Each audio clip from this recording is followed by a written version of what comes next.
ஒரு நபர். நிறையா ட்ராவல் பண்ணுவார். இவர் ஒரு மௌன குரு, இவரே ஒரு மகாமுனி. இன்னொரு முக்கியமான விஷயத்தை வந்து இந்த இடத்துல மென்ஷன் பண்ணணும்னு நினைக்கிறேன். அவர் இயக்கிய மகாமுனி திரைப்படம் தான் வந்து பார்த்திங்கன்னா இது வரைக்கும் ஹையஸ்ட் இன்டர்நேஷ்னல் அவார்டுகளை அள்ளி குவித்த ஒரு படம் அப்படிங்கிறதையும் இந்த இடத்துல நான் பதிவு பண்ணணும் அப்படின்னு ஆசைப்படுறேன். ஸோ இயக்குனர் திரு சாந்தகுமார் அவர்களை பேச வருமாறு அன்போடு அழைக்கிறேன்.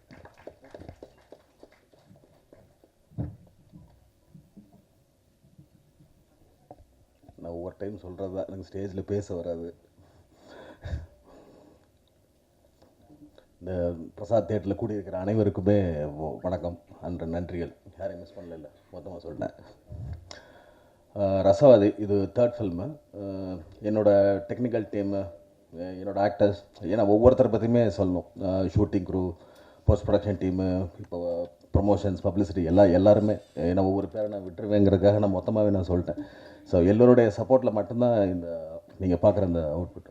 ஸோ ஏன்னா ஒவ்வொருத்தருமே உங்களோட எல்லாருமே பொட்டன்ஷியல் பீப்புளாக தான் நான் கூப்பிட்றேன். இப்போ ஏன் அவுட்புட் நல்லா இருக்குது அப்படின்னா எல்லாருமே வந்து பயங்கர பொட்டன்ஷியல் ஓட்டாங்க.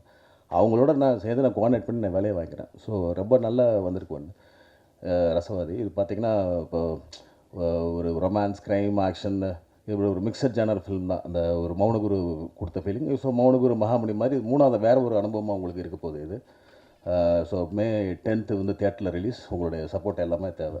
ஸோ இந்த மாதிரி ஒரு படம் வருது அப்படிங்கிறத வந்து நீங்கள் மக்கள்கிட்ட சேர்க்க வேண்டியது உங்களுடைய இதை நான் பார்க்குறேன். ரொம்ப நன்றிங்க.